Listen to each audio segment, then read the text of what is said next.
ভারতের 10টি সবচেয়ে ব্যয়বহুল স্কুল যেখানে এমনকি ধনীদেরও ফি দিতে তাদের পকেট খালি হয়ে যায়। চলুন জানা যাক এ সম্পর্কে বিস্তারিত। Number 10, Birla public school. এই স্কুলটি ভারতীয় বিদ্যানিকেতন স্কুল নামেও পরিচিত। এই স্কুলটি 1944 সালে বিড়লা এডুকেশন ট্রাস্ট দ্বারা নির্মিত হয়েছিল। এই স্কুলে সুইমিং পুল থেকে শুরু করে খেলার মাঠ সবকিছুই রয়েছে এবং এই স্কুলের প্রতিটি কক্ষে শীতাতপ নিয়ন্ত্রণ ব্যবস্থাও রয়েছে, যার কারণে এই স্কুলটি ভারতের সবচেয়ে ব্যয়বহুল স্কুলে পরিণত হয়। যদি আমরা এই স্কুলের ফি সম্পর্কে কথা বলি তাহলে এই স্কুলের বার্ষিক ফি 4.5 লক্ষ। 9 নম্বর, বিশপ কটন স্কুল। সিমলায় এই স্কুলটি 1959 সালে নির্মিত হয়েছিল, যা এশিয়ার প্রাচীনতম বোর্ডিং স্কুলগুলোর মধ্যে একটি। এই স্কুলটি সিমলার সুন্দর পাহাড়ের মাঝে অবস্থিত। এই ক্যাম্পাস 35 একর জুড়ে বিস্তৃত এবং এই স্কুলটি ভালো পড়াশোনার জন্য সেরা স্কুলগুলোর মধ্যেও একটি। এছাড়াও স্কুলে আরও অনেক সুবিধা রয়েছে এবং এই স্কুলের বার্ষিক ফি 4,80,000 রুপি, যার মধ্যে 70,000 টাকা নেওয়া হয় শুধুমাত্র ভর্তির জন্য।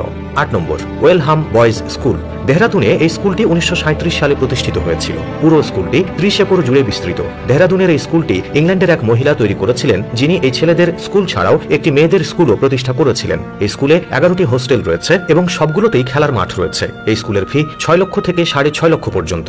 7 নম্বর, স্টোন হিল ইন্টারন্যাশনাল স্কুল। বেঙ্গালুরুতে এটি একটি আন্তর্জাতিক স্কুল, যেখানে সারা বিশ্বের শিক্ষার্থীরা এই স্কুলে পড়তে আসে। আমরা আপনাকে বলি যে এই স্কুলটি অনেক বড়। এর ক্যাম্পাস 34 একর জুড়ে বিস্তৃত, যাতে আপনি কল্পনাও করতে পারবেন যে স্কুলটা কত বড়। এছাড়াও এই স্কুলে প্রতিটি সুবিধা পাওয়া যায় এবং এর 1 বছরের ফি 9 লক্ষ টাকা। Number 6, the Doon school, Dehradun. দেহরাদুনের দুন স্কুল ভারতের সবচেয়ে ব্যয়বহুল স্কুলগুলোর মধ্যে একটি। এটি শুধু ভারতে নয়, বিদেশেও বিখ্যাত। আমরা আপনাকে বলি যে এই স্কুলটি শুধুমাত্র ছেলেদের জন্য এবং এই স্কুলটি 10 সেপ্টেম্বর 1935 সালে প্রতিষ্ঠিত হয়েছিল। ভারতের বড় বড় রাজনীতিবিদ আর বিজ্ঞানীরা এই স্কুলে পড়াশোনা করেছেন। ভারতীয় বাচ্চাদের জন্য এই স্কুলের 1 বছরের ফি হল 12 লক্ষ এবং বিদেশি বাচ্চাদের জন্য 14 লক্ষ।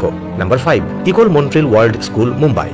এই স্কুলটি ভারতের সবচেয়ে ব্যয়বহুল স্কুলগুলোর মধ্যে একটি এবং এই স্কুলটিও অনেক বড়, যেখানে আরাম এবং সুবিধা পাওয়া যায়। এই স্কুলে পড়া ছেলেমেয়েরা ফ্যাশন ডিজাইনিং, মিডিয়াতে ভালো অবস্থানে কাজ করছে। এবং যদি আমরা স্কুলের ফি সম্পর্কে বলি তাহলে এই স্কুলের বার্ষিক ফি 7 লক্ষ থেকে 11 লক্ষ টাকা পর্যন্ত হতে পারে। 4 নম্বর, সিন্ধিয়া স্কুল, গোয়ালিয়র। এই স্কুলটি ভারতের সবচেয়ে বিখ্যাত স্কুলগুলোর মধ্যে একটি এবং এটি ভারতের প্রাচীনতম স্কুলগুলোর মধ্যেও একটি। এই স্কুলটি 1837 সালে প্রতিষ্ঠিত হয়েছিল এবং সালমান খান, আরবাজ খানের মতো বলিউড তারকারাও এই স্কুলেই পড়াশোনা করেছেন এবং এর আগে ভারতের সবচেয়ে ধনী ব্যক্তি মুকেশ আম্বানিও এই স্কুলেই পড়াশোনা করেছেন। বর্তমানে এই স্কুলের বার্ষিক ফি 13 লাখ। 3 নম্বর, মেও কলেজ, আজমির।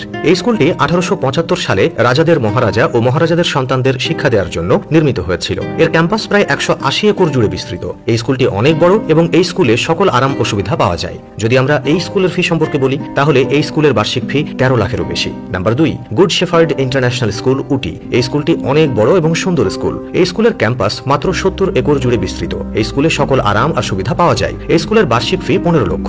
1 নম্বর, উডস্টক স্কুল, মুসৌরি। এটি একটি খুব পুরনো স্কুল যা স্বাধীনতার পর থেকেই চলছে। আমরা আপনাকে বলি যে এই স্কুলটি কমপক্ষে 2500 একর জমিতে নির্মিত এবং এই স্কুলটি ভারতের সবচেয়ে ব্যয়বহুল স্কুল। 167 বছরের পুরনো এই স্কুলে বিদেশি শিশুরাও পড়াশোনা করে। এই স্কুলটি 1854 সালে প্রতিষ্ঠিত হয়েছিল, যা এশিয়ার প্রাচীনতম স্কুল এবং এই স্কুলের বার্ষিক ফি 15 থেকে 17 লক্ষ টাকা। তো বন্ধুরা, এই ছিল ভিডিও। কেমন লাগলো কমেন্টে জানাবেন।